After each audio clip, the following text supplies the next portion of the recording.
in the baser pleasures of life and living to the fullest and outside of religious and social norms of the day or even of this day, now where we are, anyone who came in contact with that was going to shake their head and go, what is with this person? And that makes a mark even all of these years later. Here we're still talking about it. Hillbilly Horror Stories has talked about him. All of these other great people that we listen to and that we have gone in and done deep delves on him. I'm not sure Astonishing Legends covered him, but they've mentioned him. They did. And just about positive they did. And Graveyard Tales has done a piece on him as well. So see, here's my thing. all of the people that we listen to, and it's a consistent. Yeah. See, here's my thing about the past, the present, and the future. I am certainly afraid that in the past it was the state didn't want you doing this.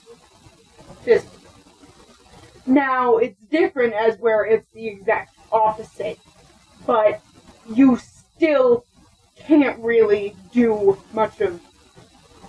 There's a lot of good things you can look up to in the state or wherever you are. But there are some things that most people do not understand. And what I'm afraid of is it'll either get worse in the future or at least a little better, but if so, not by much, because I don't think this, what's it called, this generation and the next, I believe in the next generation, I'm just saying, this generation would not be able to keep it that long, wouldn't be able to, there might be a little bit more going on, but they might have more rights in the future, but for right now, it's still kind of distressing for a bit of everyone, and you're not allowed to really do a lot now. You're still allowed to do a ton of things that you weren't allowed to do in the past, but it's still not fair to some people. Fair enough. If I think about it, if you took Crowley and moved him up in time to now, I don't think he'd be remarkable at all. Yeah. I don't either. He'd be some goth emo druggy guy that's trying to start a religion. Yep. If he moved to L.A., yep, they wouldn't notice him. Yep. That's what I'm saying. See, here's my thing about this, man. He can go anywhere, and he'd probably go to jail. It doesn't matter. Just be a random person in the city streets or wherever he goes. It wouldn't matter where he is at what time. They do not care. Well, it's come to that time where we thank our listeners for listening. Thank you very much, listeners. Thank you very much. I'm sorry if this was long and I talked mean. Krysta, you're fine. You're allowed to talk. You're allowed to talk. It's our podcast.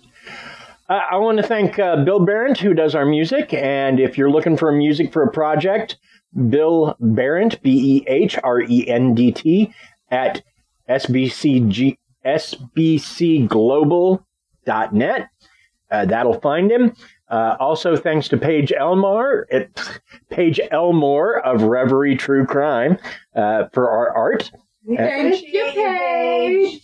Also want to say thanks to Aaron Gnerk of Big Dumb Fun Show, local Kansas City radio show for local promotion he does for us. Please follow us on Instagram and Pinterest, where you can catch Crystalline at Family Plot Krysta Cat. Family Plot Krysta Cat. Or me at Boogeyman KC. Pinterest, you'll find the art we've done that week up on the wall. Usually it's just a picture over our logo, but if you're interested, there it is. I'm going to be starting to do some artwork for the show, so... Yes. Make sure you join our Facebook group. We would love to have more of you in there.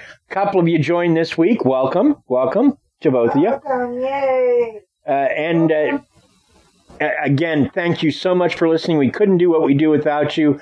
And join us next week for another Halloween special as we talk about the jinn. Jinn. Later. Bye. Bye. Bye.